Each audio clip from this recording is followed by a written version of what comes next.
Assalamualaikum warahmatullahi wabarakatuh. Selamat datang teman-teman di pertemuan ke-13 ini untuk mata kuliah administrasi bisnis. Di pertemuan ke-13 ini saya akan memberikan materi sesuai dengan slide yang ada di M-Student terkait administrasi pengadaan barang jasa. Memang kalau administrasi bisnis ini dia melingkup seluruhnya ya, artinya mulai dari bagian depan hingga bagian belakang, front office, back office. Back office ini salah satunya ialah pengadaan barang dan jasa untuk pembeliannya gitu ya. Oke. Sebelum kita mulai dulu masuk ke dalam materi lebih dalam, jangan lupa kita harus mengetahui dulu nih definisi terkait pengadaan barang atau jasa. Pengadaan barang atau jasa menurut slide merupakan usaha pihak pengguna untuk mendapatkan barang dari pihak penyedia atau supplier dengan cara pembelian. Contoh misalkan, kalau saya dulu pernah bekerja di rumah sakit, maka saya harus mencari vendor atau penyedia obat. Kenapa? Karena memang rumah sakit selain menjual jasa yang dilakukan oleh dokter untuk menyembuhkan dan merawat seorang pasien, biasanya kan kita juga menjual obat-obatan gitu ya, yang sejalan dengan kesembuhan dari pasien-pasien tersebut. Nah, untuk mendapatkan obat-obat yang diperlukan, maka kita sebagai pihak rumah sakit harus membeli obat-obat tersebut kepada pihak penyedia yang sesuai dengan spesifikasi ataupun harga yang masuk dengan budget, gitu ya. Karena kan memang obat itu macam-macam produknya dan macam-macam pabriknya. Kita cari sesuai dengan penyedia yang memiliki kualifikasi paling unggul untuk rumah sakit kita. Kalau dulu saya seperti itu. Gitu ya. Nah, untuk pembelian ini ada beberapa cara yang digunakan, bisa berupa pembelian langsung atau kita beli langsung direct ke vendor atau membeli dengan menunjuk penyedia secara langsung ataupun membeli dengan lelang dan lain-lain. Jadi misalkan kira-kira siapa nih yang bisa support untuk obat-obatan di rumah sakit kita. Nanti para vendor-vendor obat akan berkumpul tuh, akan menawarkan kerjasama gitu ya. Dan nanti yang menang itu yang akan bekerja sama dengan kita, atau ya kita telepon, bisa by phone, bisa ketemu langsung, kita mau cari vendor obat yang menyediakan obat ini sesuai dengan kebutuhan rumah sakit gitu. Nah, fungsinya apa? Kalau menurut Bapak Supriyanto dan Mas Ruhah tahun 2008, fungsi dari pengadaan itu ada dua, yaitu fungsi perencanaan dan fungsi pelaksanaan. Artinya sebelum kita eksekusi untuk membeli barang-barangnya, kita harus tahu dulu nih rencana-rencana apa saja atau barang-barang apa saja yang akan kita beli ke depannya. Jangan sampai kita overstock, ujung-ujungnya nggak bisa dijual. Kalau nggak bisa dijual, expired dan segala macam yang rugikan kita. Gitu. Kalau dari saya dulu di rumah sakit kasusnya seperti itu. Harus sesuai dengan tren analis kesehatan. Kira-kira kalau analis kesehatan bilang, oh trennya musim November, Desember, itu ialah musim hujan, DBD orang misalkan ya, maka kita harus stok untuk obat-obat yang mungkin bisa mengobati penyakit DBD gitu. Jadi jangan sampai tidak sesuai dengan anggaran ataupun perencanaan yang ada, karena nanti ujung-ujungnya yang merugi ialah kita sendiri dari pihak perusahaan. Nah, untuk perencanaan kita harus memetakan nih apakah kita membeli dalam jangka pendek, jangka menengah atau jangka panjang. Jadi kalau jangka pendek ya mungkin yang paling cepat ya 1-3 bulan ke depan gitu. Jangka menengah mungkin sampai 6 tahun. Kalau jangka panjang setahun ke atas gitu ya. Jadi biar tahu kira-kira yang di stok apa saja sih untuk jangka pendek, menengah, panjang untuk kebutuhan perusahaan kita. Nah, jangan lupa pada saat melakukan pengadaan kita juga harus melaksanakan fungsi kontrol biaya lebih tepatnya gitu ya.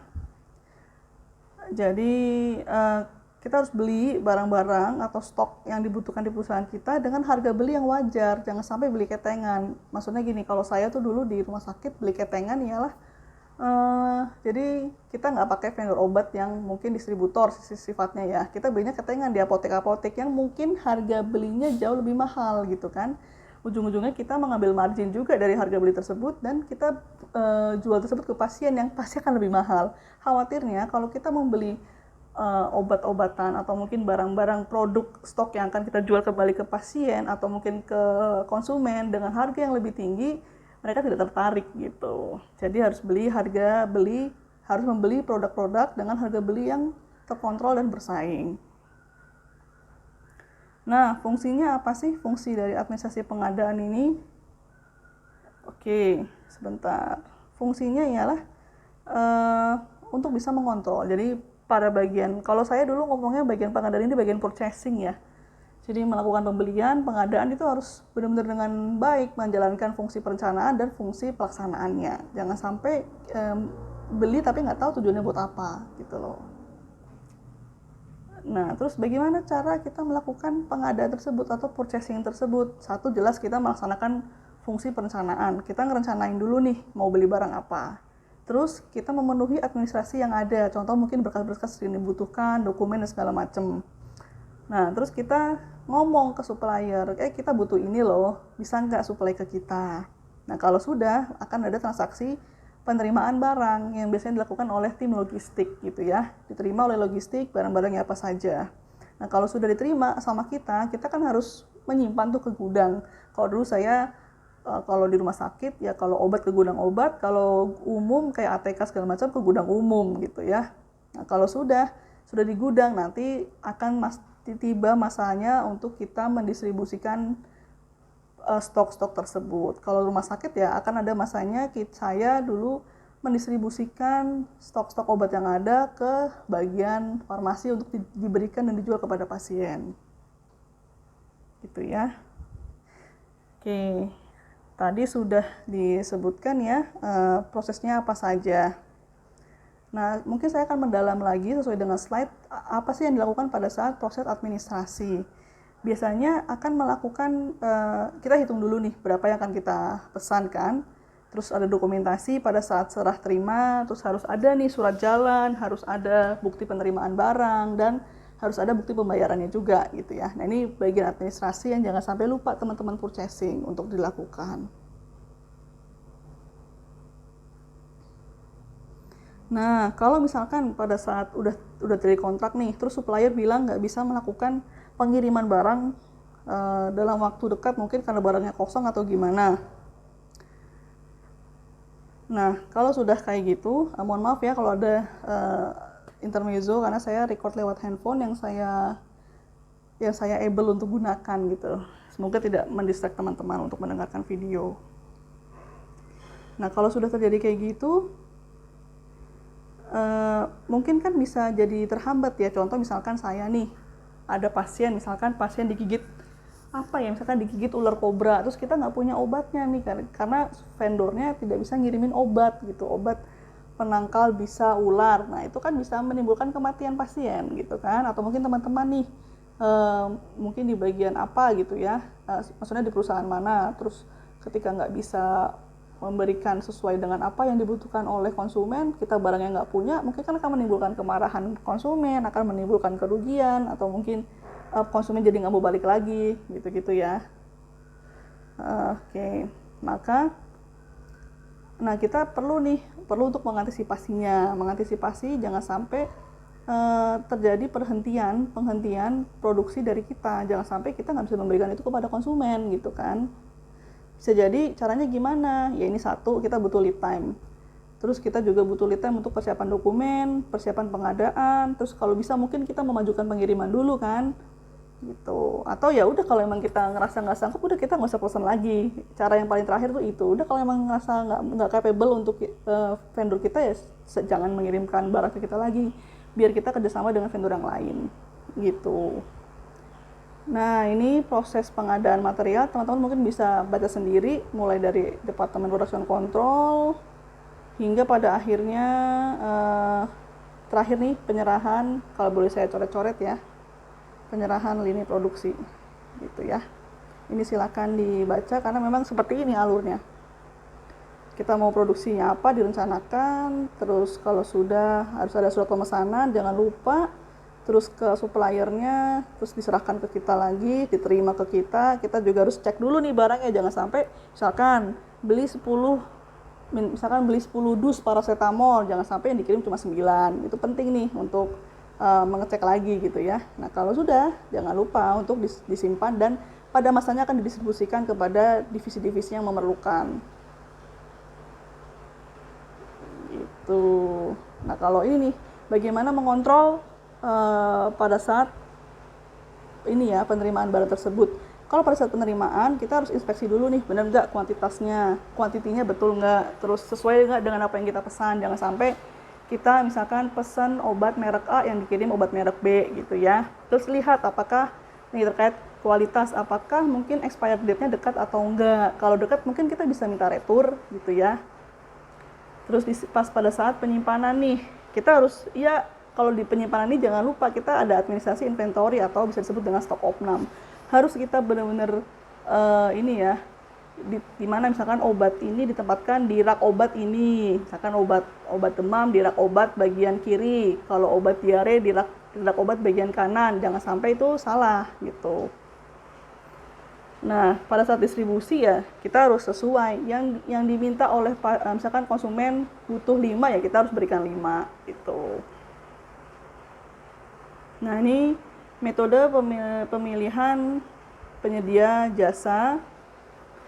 Satu, tadi ya sudah dijelaskan ya, kalau untuk pemerintah nih, biasanya ada lelang umum, terbatas, pemilihan langsung, penunjukan, dan PBJ pekerjaan penanggulangan akibat bencana alam.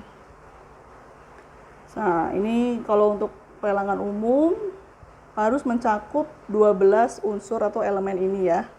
Bisa teman-teman pahami lagi, mulai dari segmen pasar, kualifikasinya, jadwal waktu kapan, syarat lelangnya apa, pengumumannya gimana, terus ada prakualifikasi dan pasca kualifikasi, hingga pada akhirnya kalau memang gagal akan ada kalau memang misalkan gagal maka akan ada pelelangan ulang. Ini hal yang wajar untuk teman-teman bagian purchasing.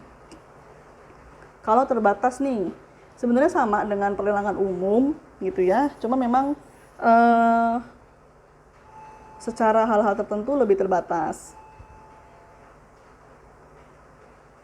Terus ada juga pemilihan langsung gitu ya. Ini hanya untuk PBJ dengan nominal 100 juta. Dan kualifikasi-kualifikasi lain yang sesuai. Lalu selanjutnya ada penunjukan langsung, dan ini silahkan dilihat kualifikasinya. Yang jelas kalau penunjukan langsung itu pekerjaannya di bawah 50 juta atau pengadaan yang dilakukan oleh satu perusahaan di bawah 50 juta. Ini bisa dilakukan oleh penunjukan langsung gitu ya. Untuk hal-hal seperti ini teman-teman tidak usah khawatir harus menghafalkan bagaimana lelang, bagaimana ini segala macam, karena memang pada dasarnya sudah ada di peraturan undang-undang terkait pengadaan barang dan jasa. Jadi teman-teman hanya tinggal mengikuti prosedurnya saja, atau kalau teman-teman masuk ke satu perusahaan tertentu pasti mereka punya SOP-nya, SOP untuk pengadaan barang dan jasa. Teman-teman tinggal mengikuti SOP-nya saja sehingga teman-teman tidak perlu bingung kalau untuk barang seperti ini metodenya seperti apa ya gitu. Nominal sekian, metode seperti apa ya gitu ya. Nah, yang memang agak berbeda itu ialah PBJ penanggulangan akibat bencana alam. Memang ini pemasukan barang untuk keperluan bencana alam ya. Dan dia terkait penanganan darurat, terus konstruksi darurat. Gitu. Jadi pokoknya intinya kalau terkait bencana alam itu ialah hal-hal pengadaan yang sangat-sangat bersifat darurat. Oke, untuk materinya sekian dulu teman-teman. Silakan untuk mengerjakan soal-soal tugas yang ada ya. Ini silakan untuk sebagai bahan evaluasi teman-teman. Apakah teman-teman sudah memahami materi-materi yang ada di slide-slide tersebut? Silakan dilihat dulu untuk soal 1. Oke, kalau sudah, ini untuk soal kedua. Lanjut, ini untuk soal ketiga. Kalau terlalu cepat teman-teman bisa screenshot dulu ya, gitu.